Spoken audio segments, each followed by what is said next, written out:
क्षणाचा तिथं ताईंना रक्त वगैरे येत होता, तेव्हा शेजारच्या दामिनीवाल्यांनी त्यांना जखमी करून तसंच ताईंची टिश्यू पेपर लावून ताई खाली आरतीला आल्या. मंडळाची जी आरतीची व्हिडिओ आहे ती आता इंस्टाग्राम अकाउंटला पण आहे विघ्न आरती मित्र मंडळ, त्यामध्ये पण तुम्हाला व्हिडिओमध्ये ताईची एंट्री दिसेल. त्यामध्ये ताई टिश्यू पेपर लावून खाली आरतीला आल्या आहेत. विघ्न आरती मित्र मंडळाचा अध्यक्ष होतो. प्रत्येक वर्षी ताई आमच्या इथं आरतीसाठी येतात. त्या दिवशी पण आरतीचं नियोजन आम्ही ताईंना घ्यायला रिसिव्ह करायला वरती गेलो होतो. गाडीतनं उतरताना गाडीच्या जेव्हा दरवाजा बंद करताना ताईंचं बोट तिथे अडकलं. क्षणाचा तिथं ताईंना रक्त वगैरे येत होता, तेव्हा शेजारच्या दामिनीवाल्यांनी त्यांना जखमी करून तसंच ताईंची टिश्यू पेपर लावून ताई खाली आरतीला आल्या. मंडळाची जी आरतीची व्हिडिओ आहे ती आता इंस्टाग्राम अकाउंटला पण आहे विघ्न आरती मित्र मंडळ, त्यामध्ये पण तुम्हाला व्हिडिओमध्ये ताईची एंट्री दिसेल. त्यामध्ये ताई टिश्यू पेपर लावून खाली आरतीला आल्या आहेत. तिथं ताईंनी आरती केली, ताईंचा सत्कार केला, त्यामध्ये ताईंच्या हाताला जखम दिसेल.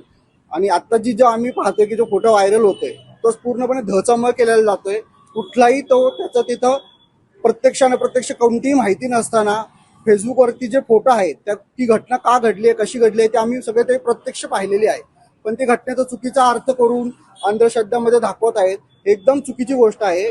त्यामुळे आमच्या इथे ज्या ताई राहतात त्यांची पूर्णपणे हे एक चुकीच्या प्रमाणे मेसेज फिरतोय. आमच्या पण मंडळाचे तिथे नाव येत आहे, आम्ही पण पाहत आहोत फोटोमध्ये, आमच्या इथं खूप बदनाम होत. त्यामुळे हे जो प्रकार घडत आहे याची शहानिशा केली पाहिजे, तपास केला पाहिजे.